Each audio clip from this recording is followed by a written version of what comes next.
Hello everyone, it's March 22nd and today is the feast of St. Nicholas von Flue, who was a Swiss fellow who lived in the 15th century.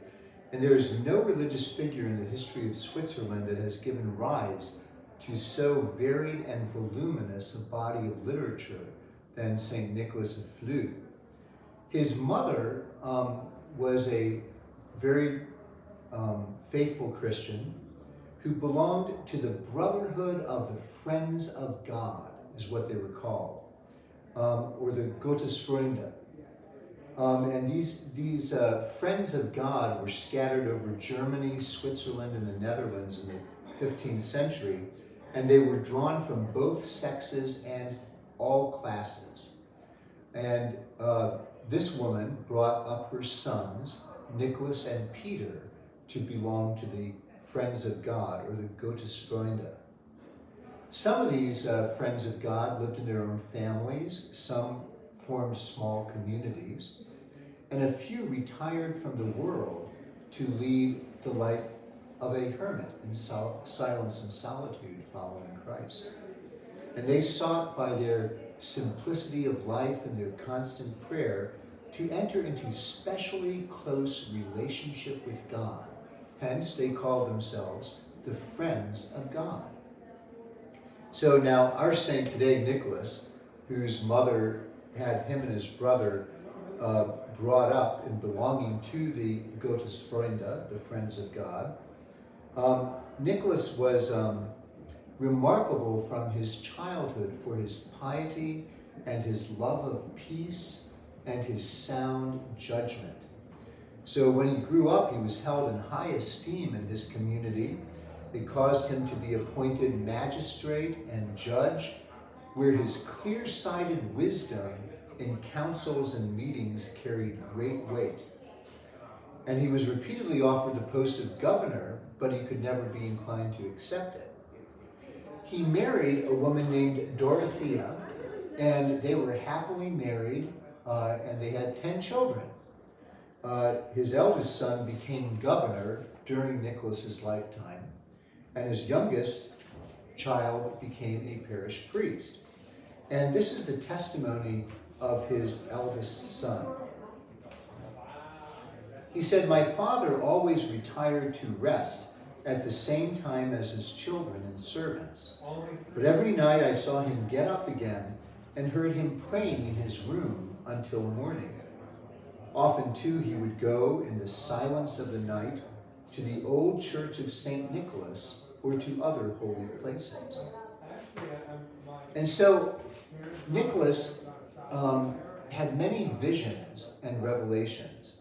And when he was about 50 years of age, he felt irresistibly drawn to spend the rest of his days far from home as a hermit, to live in solitude and silence with the Lord.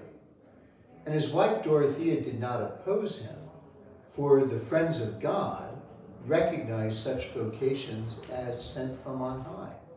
So Nicholas set forth barefoot and bareheaded, clad in a gray-brown habit, and carrying his rosary and his staff, and continued to live as a friend of God, seeking contemplation with him. Nicholas prayed, "O Lord, my God, take me from myself and give me to yourself." So that's the famous St. Nicholas, as I said, renowned in Switzerland.